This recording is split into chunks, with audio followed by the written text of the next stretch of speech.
Well, Nev, I've got loads of ideas with mushrooms. They're an absolute favourite of mine and fantastic at this time of year. They're great as part of an autumn menu, so I'm going to make a mixed mushroom ragu on fettuccine with rosemary pangrittato. As well as the Swiss browns and the white buttons, I've got a few other mushrooms that I'm going to use. I've got shimeji, oyster and enoki. I've also got these dried porcinis that I've soaked in water to soften.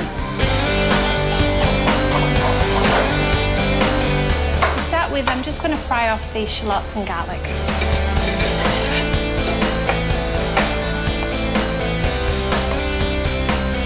These are nice and golden now, so I'll just add some of my heartier mushrooms, the Swiss browns and the buttons, and cook them until they're softened slightly.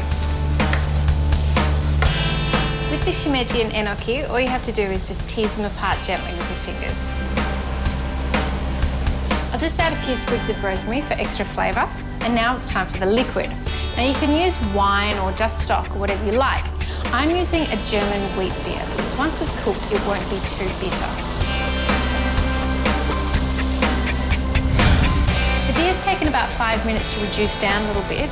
So I'm just going to add some stock and my reserved mushroom liquid.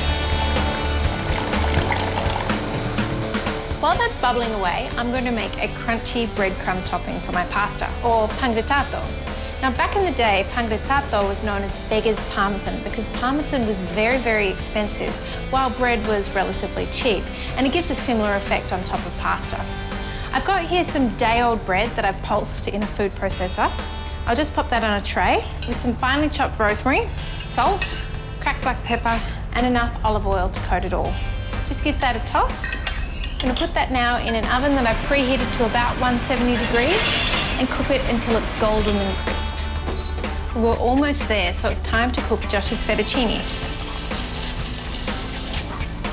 I put in a little knob of butter to finish off the sauce and give it a little bit of extra richness and flavour. And that's how easy it is. Just layer up the components, put a little bit of olive oil on the pasta to keep it moist, and you have mushroom ragu with rosemary pangrittato.